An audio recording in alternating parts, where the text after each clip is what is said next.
Well, another day with rain spreading into the Springfield area. Here's a live look outside right now. We take you back to the downtown square and you can see it's wet. Rain still falling. The winds have died down. The winds did get pretty gusty. In fact, out of the airport, they registered wind gusts of 35 to 40 miles per hour. So, I mean, we had some decent wind and you can see what caused that wind. Here are the showers coming in.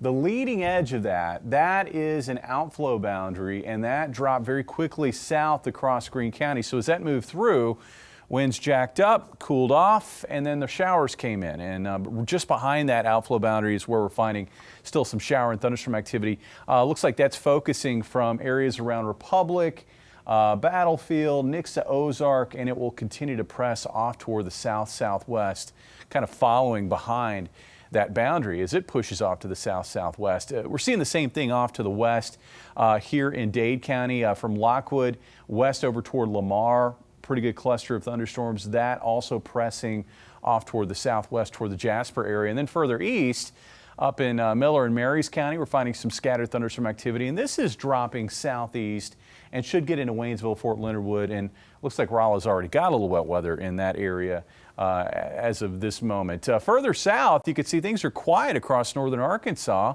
Flash flood warning here in Taney County and Ozark County. Why? We don't see any rain right now, but we did have some rain earlier this afternoon. It's very heavy rainfall. Radar estimating amounts of around 1 to 3 inches falling in a very short period of time. We're talking about an hour to an hour and a half, and that contributing to at least a risk of some flash flooding. Notice this arc of thunderstorms which extends from Illinois back into our area, kind of extending west over toward Kansas. That's along a frontal boundary. It's sort of a messy scenario in the region. We don't have a really strong front in place. There's actually an extension of the old front kind of back toward the Ohio Valley, but right now there's definitely a boundary right in here. And looking at the overall pattern, we've talked about this the last couple of days. We've got this ridge in the southwest, and over the top of that ridge, these pockets of upper level energy are dropping in and interacting with these frontal boundaries. And that's helping to kind of enhance the scattered shower and thunderstorm activity that we've got right now in the area.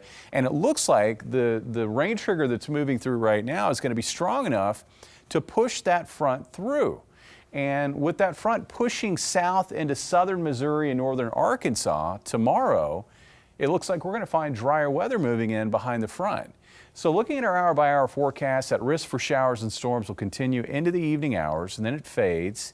And it looks like tomorrow, much of the area is going to remain dry. I think rain chances will be next to zero to the north towards central Missouri, and then maybe in the 20 to 30% range down toward northern areas of Arkansas. Temperatures tonight dropping off to about 69.